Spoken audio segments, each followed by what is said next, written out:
Yes, if I confirm, it's your boy Foxy P in the building. I like your boy. The chopper of German, the fryer of plantain. Yes, 1995, 1999 Gidigbo champion. First Igbo governor of Lagos State. Baba say yes, he can say yes, we fit. Yes, father confirm. Yes, father confirm. It's your top Foxy P in the building. I like your boy, chopper of German, the fryer of plantain. Coming at you heavy Africa Today show. Doing it real heavy. Ginger. Let's go. Yes, father. Today is Thursday, coming into Friday, day of our Lord. This is April the 1st. April Fool's Day, but there's no foolish things going on here. We're giving it to you heavy. I'm going to give you the news, things that are happening in Africa. Right now, we're getting the news from Liberia that the traditional chiefs, they said, look, we don't want you to declare this nation a Christian nation. I don't even know why African countries do this. Nigeria did it in the early 90s where they went and declared the country a Muslim nation just to be able to get some kind of loans from the Arab nations. I don't understand. Now, Liberia said they want to become a Christian nation. How can you become a Christian nation when everybody there is not a Christian? You have a lot of people that belong to all the traditional beliefs and all that juju and everything else that they do. They believe that that's them. You have Muslims, you have all kinds of people that are in there. Why do you even want to become a Christian nation? I don't understand it. If you want to pray in your house. They said the country was based on a Christian belief. It was created based on Christians that came from America and came down there. When they came from America, didn't they meet some native people there? What about the Conga people, the Bassa people? What about the people that were already there way before time? What about the Lofa people? What about everybody else that were already there before the Igbo people now came down? When I say Igbo, I mean the African Americans, the freed slaves that came down and then created Liberia, which is why Liberia has a flag that looks exactly like an American flag, because they have that whole American thing going on. So it doesn't make no sense. We're getting the news that PSquare, Peter and Paul, they've reunited. I'm telling you, ladies and gentlemen, if you and your wife are about to fight, just let me talk about it on this show. You will come back together, confirm. There must be something inside of my tongue that'll be changing things. What else is happening in Africa? We'll get to the news that an Egyptian guy was trying to climb into a plane to bomb the plane. He had a suicide vest. I don't even know how he got on the plane with a suicide vest, considering this is a country that has a high risk of terrorist activity. I don't get it. But basically, the guy carried that vest, entered inside, said he's going to bomb the whole plane. I believe the plane was traveling and then they had to divert to Cyprus. And pretty much when they got there, they were able to get the man, relax him, and everybody was able to escape without it being bombed. What else is happening in Africa? We'll get to the news that Wizkid bought a new house in Los Angeles. Big house, swell up house, you can go and see it online. Also, we'll get to the news that Davido shot a gun in his house. These things are not news now. Abba. These things are not news. There's no news to be reported. Ladies and gentlemen, boys and girls, me myself, I am tired. I am tired of the fact that every single day that I go online and I say, let me go and read Ghana newspaper, these day newspapers, see what's happening in Africa, nothing I can find. If I go to the different countries, go to Ghana newspaper, what would I be seeing? Some girls went to go and thief something from a mall in Kumasi and they caught them and they flogged them. Or you're getting the news from Kenya that somebody was caught raping a hen. Who cares? Who cares? This thing news? How is this thing news? Every single day, all you hear about, people are beheading their neighbor's daughter. Somebody went and raped their neighbor's child. How is this news? And I started to think about it and I said to myself, could it be because our African nations, because of the oppressive regimes, because of the fact that we have people in power that have been there for the past 40, 50 years, because of the fact that the same people that have been ruling us since independence are still ruling us now, they have oppressive regimes that have completely taken the neck of journalists and squeezed journalism out of them, confirm. You cannot even see real news. Nobody has the ability to come out and say, this is what's happening. If you go to the alternative media sources, which is like the Linda AKGs, all those blogs, what do? They're talking about the fact that this person bought a new house, this musician bought a new car, this one is cheating on his wife. All kinds of nonsense. That's the reason why our people always celebrate now. Bella Naija weddings. I love Bella Naija to the end of the world. I'm back. Congratulations to her for winning that award at Nickelodeon's Kids' Choice Award. The best blogger in Africa. That was beautiful. Congratulations to you. But still yet, Bella Naija weddings. All you want to see is just wedding. People that are getting married. Nobody's reporting the real news. You go on Twitter. People that are supposed to be political activists. Supposed to be telling us the real things that are happening there. What are they saying? PDP did this. APC did this. All lies. Political cronyism at its worst, at its biggest. Because why? This is a point in time where hunger is killing people deadly. So by going out there and supporting one politician or the other politician, they can be seeing money to not be supporting themselves. Confirm. And I'm thinking to myself, how can we resuscitate this? You have an infrastructure that has been completely destroyed. I'm talking about the news agencies now. Nobody, if you watch NTA like this, you'll be looking at it. Is this the same Nigeria I'm talking about? Is it the same Nigeria where dollar is almost 400 naira per dollar? Is it the same Nigeria where there is no petrol? Petrol is now so scarce. It's a ridiculous situation right now. They say petrol is so scarce right now. If you want to marry a girl in Igbo land, if you can carry 2 jerrycan, 25-liter jerrycan of petrol and give to the father, you'll give you the daughter, one timer. It don't make no sense. The people are suffering on such a level. I'm just looking at it and I'm like, why is this happening? Why is this happening? We have a new government of which now we finished March. So Buhari has been in power for a year now. Ladies and gentlemen, boys and girls, I hope you're paying attention to this whole thing. The election was a year ago and now he's been in power for a whole year. You have a president that just gallivanting, can never stay in one place and do what he's supposed to do, cannot sit down and pay attention to what people are suffering. All you keep doing every single time you're traveling, they're traveling. I'm getting a news from Kano State that they said that all the people are going for Hajj.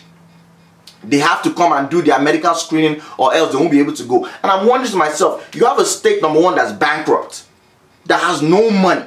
You have a country itself that's dealing with a significant foreign exchange issue.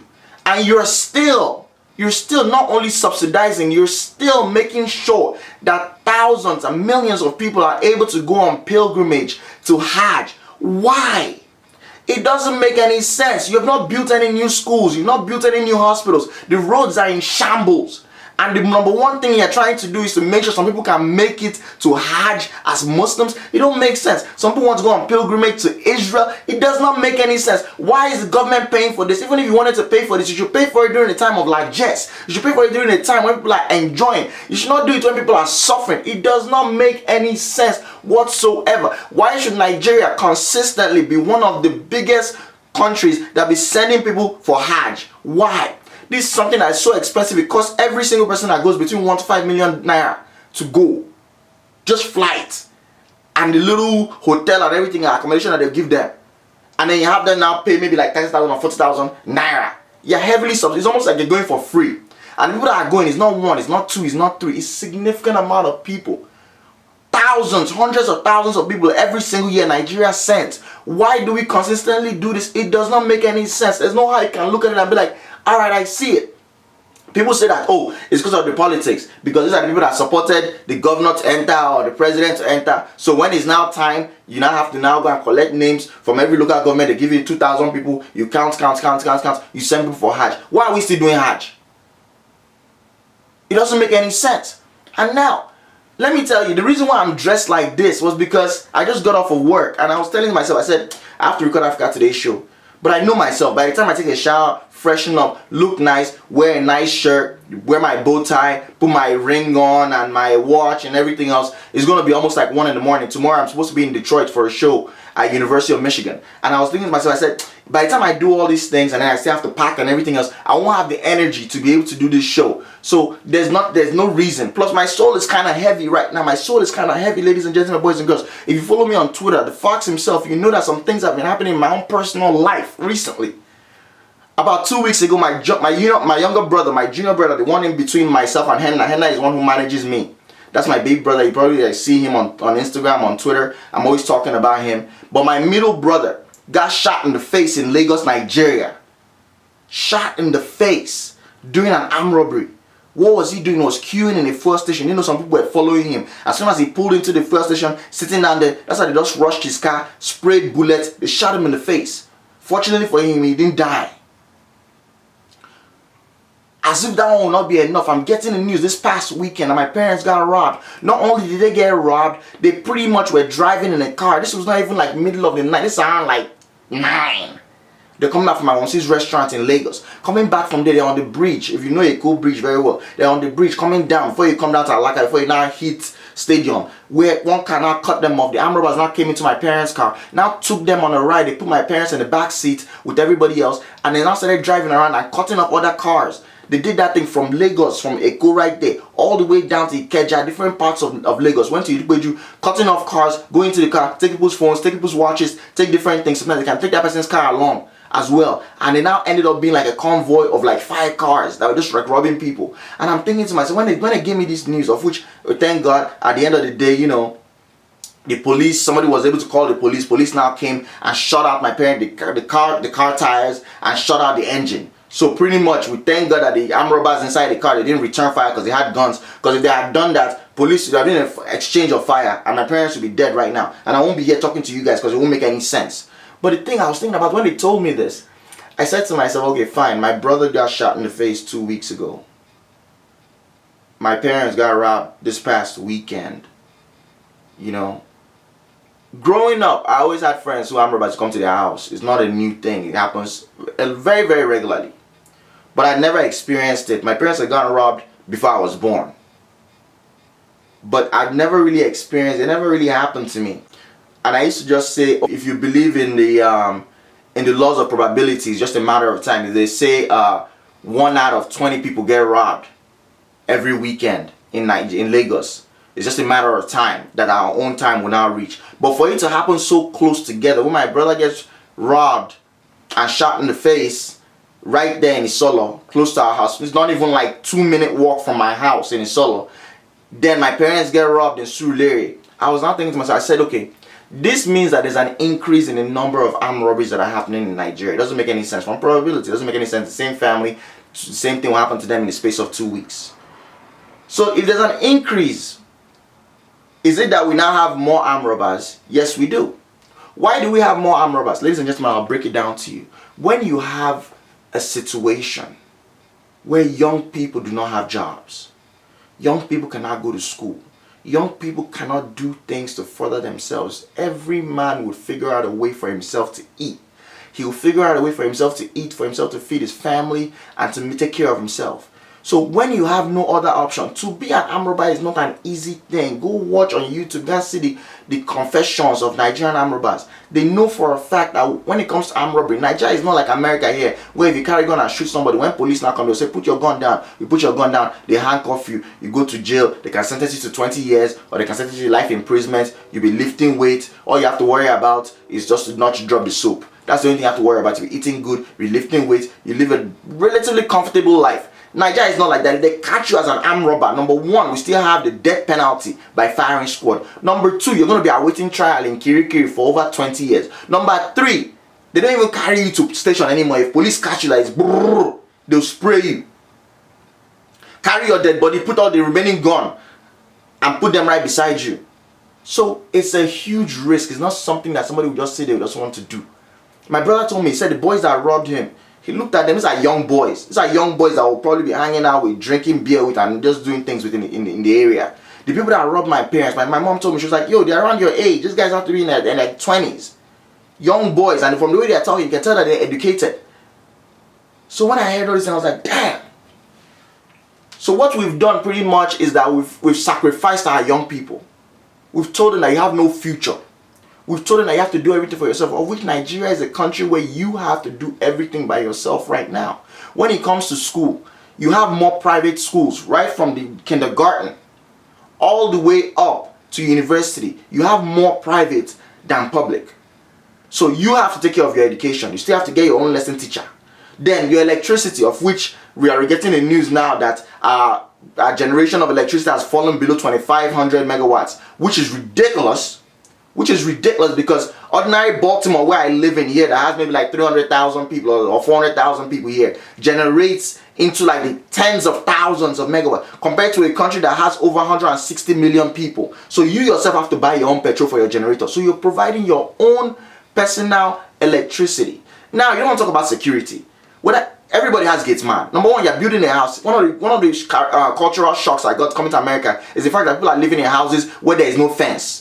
You're living in a house, there's no fence, there's no gate. You can just walk up to your house. Some people live in cities where they don't even lock their doors. You can't try that in Nigeria.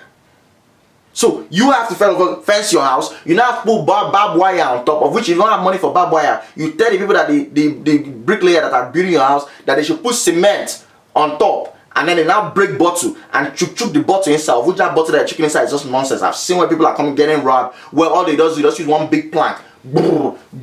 Flatten that whole bottle there, put carpet on top, they've climbed and enter. We used to do that into escape house when Popsy and Momsy are in the house and we're trying to move to go out somewhere. That's when you now fly that fence. By that time you've already rolled the car near the gate. So you fly the fence, come out from the other side, move the car, enter street. So that one doesn't stop anything. So you have to fence, you have to put the security on top of your fence to make sure that people can't enter or exit. Then you still have your burglary proof, which is one of the reasons why people always die of fire in Nigeria. A small fire, someone just leaving Indomie on the fire in the kitchen and the thing just boom, just catch fire. Maybe you're cooking indomie at the center, you're frying plantain, you forget what you're doing, maybe you're playing game, Arsenal just scored, you lost focus, maybe you have one small baby inside your room, you has reached that time where she's telling you, okay, just go ahead and do what you want to do with my life right now. And you just forget yourself. Boom, fire starts. You've locked the whole door, you've locked burglary proof. Burglary proof is a personal jail. You cannot escape. We have burglary proof.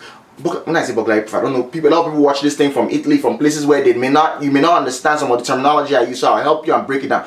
Burglary proof is like metal bars that they put on our windows, on our doors. Every single room in the house has burglary proof. So if you're upstairs and the fire starts downstairs, you cannot even jump from there, because that window cannot open. You have the burglary proof right there. The bars are right there. You cannot even say, let me push out my air conditioner and fly from that hole, because the air conditioner itself has burglary proof behind it, so somebody cannot come and move your air conditioner at night, of which there's no NEPA, so the air conditioner is not on. So that's a burglary proof is killing people deadly. You cannot escape from your own house. Your own house now becomes your own personal jail, and you stay inside there. The fire will burn and you will roast and you will die. So we do that. Then every house has gate man.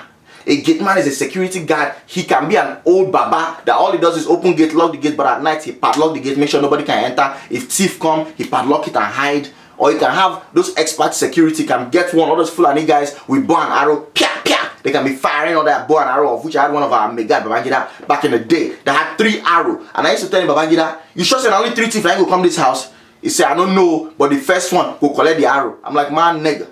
You with your big belly, who are you going to fire this arrow to? Don't be thinking that you're Robin Hood though. Don't go and lose focus. Confirm. So you have the gate men, some of them can have gun, all those old shakabula gun, kaka, bo, kaka, bo. You have a street security again. Every single street has a gate. They be locking the gate. Most of the streets, they don't even open the full gate. They open us a small part of the gate. So that way if a car comes, they can come and hire, hey, do you live on this street? Show us your ID card. You cannot enter. You have that one too as a security. And then you still have OPC in your area. My mom has one of her restaurants right there in Marina, which is supposed to be one of the posh, tush areas of commerce in Nigeria. The banks settle OPC to keep security at night, of which they don't even trust police. So you have to do all of these things. So you yourself are providing your own security in your own place. I busy water.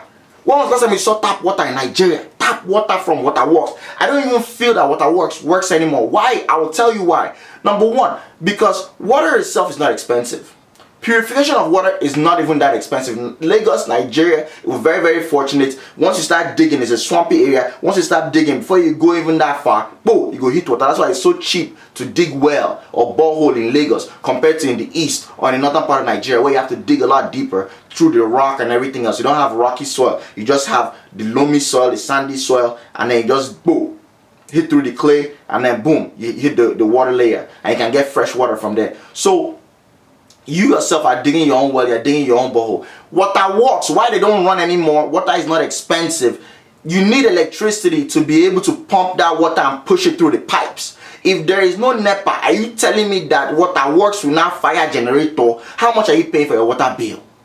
How many of you have even seen a water bill? I can tell you myself personally, in the past 15 years, I doubt that my parents have seen water come from our pipe that came from Waterworks. What do? Borehole. Every single person has borehole. So you yourself are providing your own water. So you've provided your own water, you've provided your own electricity, you've provided your own security, your own road, because the road in your street, all the landlord association, they have to contribute money to be tying that road. Sometimes they don't even tie the road. Whenever anybody is constructing new house, they just tell you that any of your leftover tile and all your leftover gravel, tell the tipper to come and pour it here. We'll give you 5,000 just to keep up with your cost. Confirm. So we ourselves will do every single thing. So when you have that, you now start looking, why do you even need a government?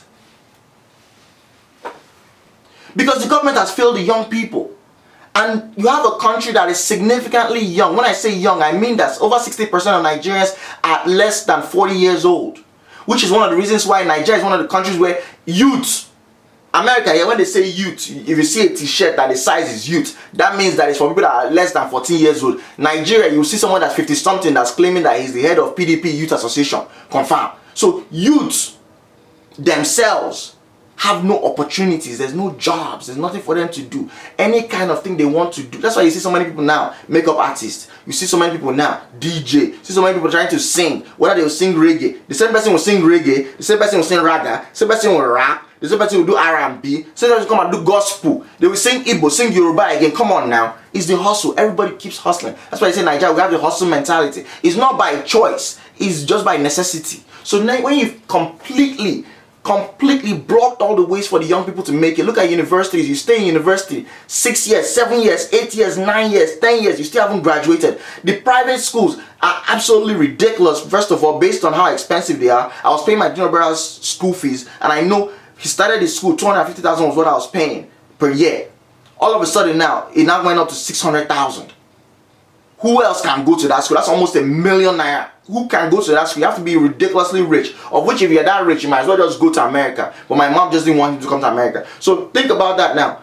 The regular schools, whether it's strike or whether it's cultism or whether it's all kinds of situations, so they never finish on time. You go to school, you spend 6, 7, 8 years on a 4-year course. So private university is the option, but you can't go to private university because you don't have the money, number one. Number two, any small thing that you do, you have all kinds of rules in those schools. You can't wear jeans, you can't go to girls hostel. Girls, if they come to guys hostel, they have to sit down and the door has to be open and they can't sit on the bed. For the ones that can sit on the bed, you have to put your 2 legs, have to be on the floor at the same time. These are adults. I saw a video on Twitter of Bowen, I believe it's Bowen College, which I think Bowen College should be a university. I'm not sure, because those people were wearing mufti, they were not wearing school uniform, and somebody was flogging them. And I'm thinking to myself, how can you be in college and somebody's flogging you? College is supposed to be when you're supposed to be learning how to live as an adult. That's why when you go off to campus, your parents will drop you off and say, be good though. If somebody come and toast you, remember, don't devalue your bride price. Don't let any man climb on top of you. That's why some of the girls will not climb on top of the boys, because they want to respect their family name.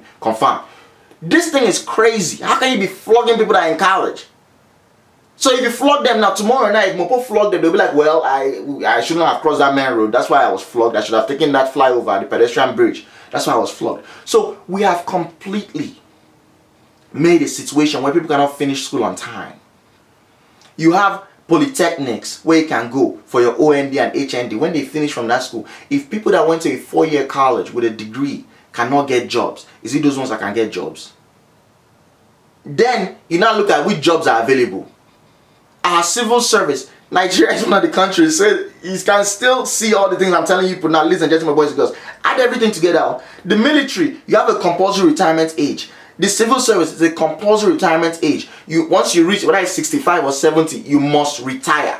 So that way new people can enter. But everybody, they use their own soccer age. I know people that are using ages that are 5 years younger, 10 years younger than them when they collect passports. When a lot of people don't have birth certificate, they were born in the village, they were not born in hospital. So they will have to go to court when you're trying to get a job. Go to court and swear affidavit. Someone that's 37 years old, older than me, is claiming that they are 21. And when they enter that civil service, they're going to work as long as they can. The jobs are very, very few. Which is one of the reasons why you see different state governors, they'll now be doing all that nonsense where they'll go to somebody's office, all the civil service offices, maybe they can go to they'll go to a school, a government school, and go and stand outside. And any of the teachers that show up after 7 a.m., they tell them that they are fired. You see teachers lying on the ground, crying, begging. You say go to the state government secretariat, the county office or whatever you want to call it. They'll see all the typists and everything else. They'll go and stand in front of the door. If you come anytime after 7:30, they won't let you inside. They'll collect your ID card. You're fired. People will now start begging, now crying. And I'm thinking to myself, like, why grown men? These are like people's parents in their 50s, kneeling down on the floor. Oh God, I beg. No fire me, I beg. Crying. Of which me, like this, today I'll go to my job and they'll tell me that, look, me, I know something I go late. Well, I go office late. Not something I'm proud of, but I'm just kind of like one of those kind of people. I'm like, I don't like to wake up early in the morning. I'll rather go in 9:30, 10 o'clock and stay there till 7, 8 p.m. because I don't have any reason to run back home. I don't have insurance. I don't have anybody I'm giving breast. I don't have anybody I'm giving food. So anytime I come back is when I come back. Confirm. And I'm used to working for myself when I was working as a full-time comedian. So I'm a pretty bad employee from a timeliness perspective, but please believe that I know my job and I do it well. And my Oga understands me, and I've told them, so every single year, at the end of the year, they'll tell me, during your review, you did well, this project, you managed it well, this one, you did this, you did all those good. But timeliness is your problem, work on it next year. I say, yes sir, I don't hear you. Same way I heard you the year before and the year before that. Confirm. But you cannot do that, and the day when they go tell me that they won't fire me, I'm like, alright, cool. Why? Because I know once I just flog that resume on monster.com, boom, new job will come. But those people don't have that option. They don't have that opportunity. Which is why you see Nigerians waking up at 3 in the morning from all kinds of places. K2, far places. So now can start entering bus. Somebody will be in traffic for 4 hours trying to get to work by 8 a.m. Come on now. You see bankers suffering. Everybody's suffering. Why? Because there's no jobs. So when there's no job, when you yourself don't have job security in a job you already have, what are you not going to tell somebody who just came out of college? So if these boys and girls don't have any opportunity, things to do, they're going to enter crime. Because what you call crime is what they call survival. They're looking at you walking around with your nice cell phone. That cell phone, they're looking at that cell phone. If I hold that cell phone for hand, man, I feel fling this thing for 100,000. Fuse and chop for the next 3 months, 4 months, 5 months, 6 months. That's what they're looking at. No arm robber is looking at it like, I want to use this thing as a hammer. No, it's survival. All these people that are calling 419 boys, 19 boys, Yahoo boys. How many Yahoo boys do you know that are making big money? Most Yahoo boys live in their parents' house right now. Yes, Father, confirm. I'm telling you. I know Yahoo boys. Well, most of them, by the time that they will be on top of that computer, if you want to be a Yahoo boy, try it. It's not easy work. You're better off going to school and graduating and getting a job. It is not easy work. If you've never sat in front of a laptop for 18-20 hours, sending 2,000 emails a day, trying different things, now going back and now trying to see who has responded, who caught the bait, and now responding to them and trying to flog all kinds of different jobs, doing different kind of jobs. By the time they get anything, they have their orga that's in charge of that their small cell, that their small room, that's paying for that generator and paying for everybody's recharge card and their internet. Let me tell you how this thing works. So as a Yahoo boy, depending on the kind of Yahoo you're doing, some people do the one where they say, look, there's money that's stuck in this country and it belongs to this general and we need like 500,000 or we need money to be able to pull it out. The money that's here is $2 million, but if you can just give us $50,000, we can just settle people and it can come out and we can send it to you. You have that kind of Yahoo. We have another kind of Yahoo that they do for love, where they go on eHarmony and all these websites, find all these 60-something, 70-something-year-old Igbo women and tell them, look, I love you, this one down. They use a picture of an older white guy, good-looking guy, and say, look, I'm here in Nigeria, I'm helping out with this orphanage. They can go to Facebook and go and pack like 30 of these guys' pictures, just be uploading one by one. When they talk to the woman, they'll send that picture, they'll be doing all those kind of things. They've done it to the level now where they can even be Skyping you using the person's picture. And then the thing will not be shaking and they're talking real slow and they'll be coming in and out, and after they just disconnect and just tell you that, baby, my signal is not that good. Boom, boom, boom. In the next 3-4 days after they've gotten you, they now tell you that the guy was kidnapped. They need money to be able to bring him out. Please help, please help, please help. Or he's sick, his liver issue is acting up. She herself should now say, you know what, let me help this guy out. I'm going to send $1,000. From that 1,000, she'll send 5. From 5, she'll send 10. Now, that's a good example. So let me break it down to you.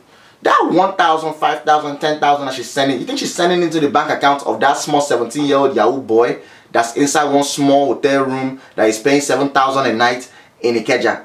Which account does he have? He has no account. That money is going probably to like somebody here in the United States or somebody in Dubai or somebody that has access to a bank account that can receive that money. So when that money hits, it's hitting on the highest level. That person will now say, okay, this money has come in now. You take his share. Now turn around and give it to the next Oga. That Oga can be the guy who's in charge of the operation in Lagos there. That one will now collect his own share. Now siphon it down. Of which that small boy that collected that small hotel room, he's not the one paying that hotel room. There's still a Babanla that's doing that one too. That one can be in charge of all the Yahoo boys in that clique in Ikeja. That one self will now collect his share. At the end of the day, that boy that did that job that collected 10K, at the end of the day, he's going to be lucky if he can touch $1,000. Is he going to retire off of that one? No. Of which this hammer that he hammered now can be the one hammer in the next 6 months. And that's it.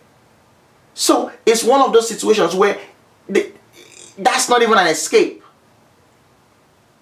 So he has to keep doing it. He has to keep trying. He has to keep trying to come up in those ranks. It's just like the military. You're coming up, you're a corporal now, you want to become sergeant, you want to graduate. So one day, you yourself can move to US or move to Dubai and become a chairman, the way you can have your own account and other boys will be working for you and be lasting them pay. It's very, very difficult. So you can't even survive over that. The point I'm trying to make here, ladies and gentlemen, boys and girls, is this. Our future has been mortgaged. This Nigeria that we're talking about, I was so excited when I found out that Super Eagles crashed out of qualifiers for African Nations Cup. I was extremely excited. I'll tell you why. In case you don't know, give you background information. We just lost to Egypt and we're kicked out of the group qualifiers, so we're not going to Nations Cup next year, 2017. And I was very, very excited because if you think about sports, organized sports, that is something that started off with, like, if you think about the Greek, the Romans, if you watch all those old TV shows, whether you're watching Rome, whether you're watching Game of Thrones, they have all these big games. They call it the games, where it's just like, that's how the Olympics started. The games where it could be that the people are hungry. It could be that there's a famine, there's a drought, there's been too many wars, the economy is so bad. So what would they now do? In order to calm the people down, what do? They just tell them that, it's time for games. And that games can be gladiator fighting, it can be sports, it can be wrestling, it can be anything. But they'll just say, for this whole week, public holiday, everybody come to the games. When you come to the games, they'll be throwing bread into the stands. There'll be food, there'll be drink, there'll be wine. It's like a jamboree. People will be enjoying themselves. It's almost like the World Cup every 4 years. So they have their games every interval. Sometimes it's done during times of struggle. So that way you forget your issues. You forget the things that are worrying you. After those games, people will be so excited. Everybody will be so happy. There was one research that came out. They said for every country that wins the World Cup, there is a significant increase 9 months after they win in the number of children that are given birth to. I don't know if you heard me. For every country that wins the World Cup, this is a statistical fact. You can look this up. There's a significant increase. So maybe say, for instance, now France 98, that France won. Say that maybe every month they have like 100,000 births, but they notice that 9 months after that World Cup, they had over 400,000 births. Why? Because people were so happy. If you and your wife have not climbed each other in months, in years, you've been looking at her like, look at this wench, and she's looking at you like, look at you, you've been climbing your secretary, I hate you, I don't touch you no more. When you win, that excitement, that jubilation, if you think about some of the best times of your life as a human being, for me, one of my best experiences thinking back, Olympics, USA, Atlanta 96, when Kanu saved us in that semi-final match, when he collected the ball from the keeper, now turn around, boom! One of the best times of my life. That was sports. If you ask my father, one of the best times of his life, he'll tell you about the miracle in Daman, when I believe it was Nigeria's under 21 team or so, that was 4-0 down. So I think this was like 1985 or so, or 1987. 4-0 down by the Russians after the first half, and they equalized 4-4 and eventually won. He said that's one of the best times of his life. Sports. Sports is a huge distraction. It's a huge distraction for people. It makes you forget your worries. Think about Super Bowl. If your team is going to the Super Bowl, you have no worries, you have no problems. That weekend, you don't care if you only have $5 in your pocket, you're going to spend all that money, you're going to have a good time. Sports is a huge distraction. For a country like Nigeria that's going through all kinds of issues right now, I want our citizens, our eyes to be open. So it's good that we didn't qualify. So there's nothing that's deceiving us. I'm hoping that one day we can even stop watching Premiership self. So there will be no deception. Our eyes will be open. Let the pastors stop deceiving us. Let the government stop deceiving us. TB Joshua just came out recently and said that he himself had predicted that Belgium bombing. TB Joshua said it. That he predicted that Belgium bombing. He even put up a video. I swear to God, Father Almighty. I don't want to go to hell, but I would like to be able to see the people that are there when my own time reaches. It will just be good just to see. Because all the people that claim to be men of God, you will now see that they're not men of God for anything. It's just to be making noise. So, all I'm saying is this, you guys, let's just pray for Nigeria. Pray for our African countries.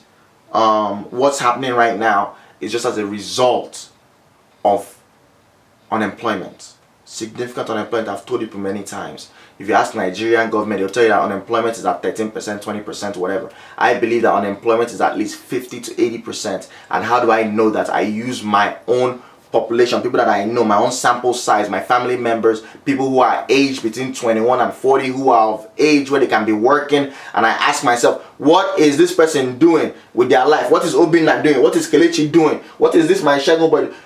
You see, and that thing is when you go back home now, all you have to do, if you want to judge the success of our economy, if you want to see whether people are really making the kind of money they're supposed to be making, when you go back to Nigeria, Look for all your childhood friends that you grew up on the same street. If their parents still live on that same street, please believe that that boy or girl is still living in that same house. People say it's because of our culture that we don't move out. What about your parents? If we don't move out of our parents' houses till we get married, what about your parents? Did they move out of the village to come to township? Did they go back to their parents' house after they graduated from university? No, they did not. Why? Because they got jobs and they were able to find houses and get married. So why can't our own generation do it? It's because of the economy. The economy is bad. Now, you might be surprised that I'm not demonizing these armed robbery boys. It's almost like am I an apologist? Am I saying that, oh, they had no option, that's why they went into it? No, I'm not saying that. I'm just saying that me, myself, personally, my own family, my own immediate, extended family, I have kidnappers. I've told people before, we have kidnappers in my family. We have people that carry cocaine. Whether it's in Thailand, Malaysia, we have people that confirm, we know, yes. We have people that are armed robbers. I have some of my tight cousins that when I go to Nigeria now, after I said the story before, when I go to Nigeria, but they don't come to see me during the day. They can come and visit me in the house at like 3 a.m. My brother just come and roger me now. This guy is outside though. Like, yo, it's like 3 in the morning. So, yeah, that's his time off. He just came out from work. He just left his own office. That's the only time he can come. He can't move during the day because police are looking for them. So at night, after operation, that's when they come and see boys. After that whole hanging out and everything, be like, sleep for hours, and I say no, you know if you sleep for hours, you don't know what you full entire year. You don't know who's looking for him. Let them not come and AK not come and bust him here. Let somebody not come and call or text and say, oh, he's hanging out with this person. He never lets me take any pictures of him. You can never see him on any of my social media ever. When I go to Nigeria, if you want to take a picture of him, like they know they snap spirit though. You know? They say in picture not going to even show you. They don't cook him body, but that's just nonsense. He just doesn't want his picture to be out there. He doesn't want people to know what he looks like. So they did that. They start looking for him for something really, really bad that he did, and they put his picture up. It's gonna be an old picture of when he was in primary school, when he was taking jam. This is someone that went to school though. He went to school, went to polytechnic, went to 4-year college, no job, entered into the armed robbery situation, and that's what he does. That's his thing. So that 3 a.m., 4 a.m., after we finish hanging out around like 4:35, he'll now blow. I say, where you go sleep? He said, I don't fit tell you. I know me they come hold you, can't tell you, say me you got to tell them where I did. Boom, that's it. You don't call him, he'll call you. You don't text him, he'll text you. You can't contact him. He's one that's gonna like, my yesterday day around, I won't see you. And I'm like, yo, you're my family. You're doing all kinds of dirt, but you're my family. Come through. So the reason I'm giving you this example is because these people are not spirits. These people are they're not demons. They're not. Forget about the way they make them sound. All them stories you're hearing about Shino Rambo and Anini and all these legends. They're not legends. They're human beings like you and I. They bleed. And they also have hunger. They're also starving. That's why they're in the streets. When things are good, you won't be hearing all these stories. Ladies and gentlemen, that's all I have for you guys today. Just want to thank God for my parents' life, thank God for my brother's life. You know, when I heard about my brother's situation, you know, when they hit me up and say, oh, you got shot in the face, I laughed because I know that boy can't die.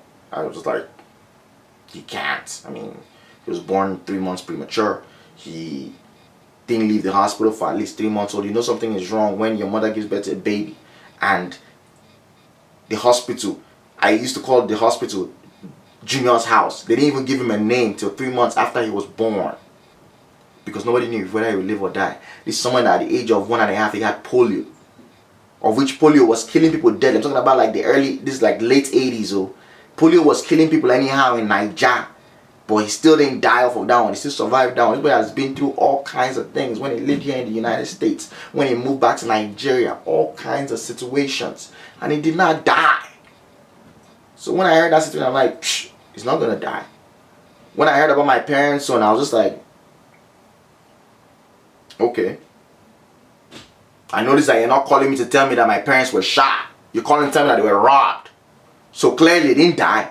And of which, oh my goodness, they serve God.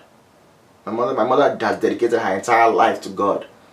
So I can't kill her. But what about your family? What about your own people? What about those that you care about? If the government keeps running the way it is, if Nigeria keeps running the way it is running right now, what's going to happen to them? What's going to happen to me and you when we go to visit?